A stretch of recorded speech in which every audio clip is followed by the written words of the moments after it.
पाकिस्तान के मरूफ ड्रामा निगार, हदायतकार और शायर खलीलुर-रहमान कमर ने मेरा खान के बाद अब बासलाहियत अदाकारा सबा कमर के साथ भी काम करने से इनकार कर दिया। हाल ही में एक प्रोग्राम के दौरान मेज़बान ने खलीलुर-रहमान कमर से सवाल किया कि वो कौन सी ऐसी अदाकारा या अदाकार हैं जिन्हें आप कभी भी अपने ड्रामे में कास्ट नहीं करना चाहेंगे।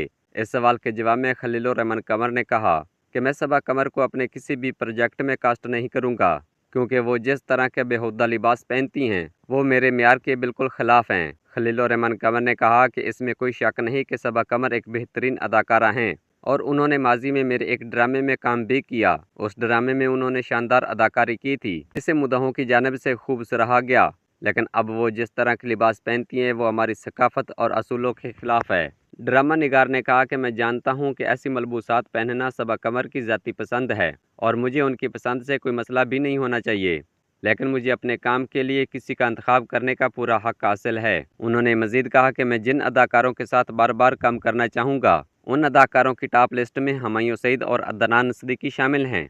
ख्याल रहे कि माजी में खलीलुर-रहमान कमर ने औरत मार्च के हवाले से होने वाले एक टीवी प्रोग्राम में मारवी सरमद के खिलाफ नामुनासिब ज़बान इस्तेमाल की थी, जिस पर शोबज़ शख्सियात ने ड्रामा निगार पर खूब तनकीद की थी, जिसमें मेरा खान भी शामिल थी। मेरा खान की तनकीद के बाद खलीलुर-रहमान कमर ने कहा था कि अल्लाह वो वक्त ना लाए कि मुझे कभी भी मेरा खान को माफ़ करना पड़े। मेरा खान कहीं मिली और सलाम किया तो जवाब दूंगा, लेकिन उन्हें माफ़ नहीं करूंगा और ना ही उन्हें अपने किसी ड्रामे में कास्ट करूंगा।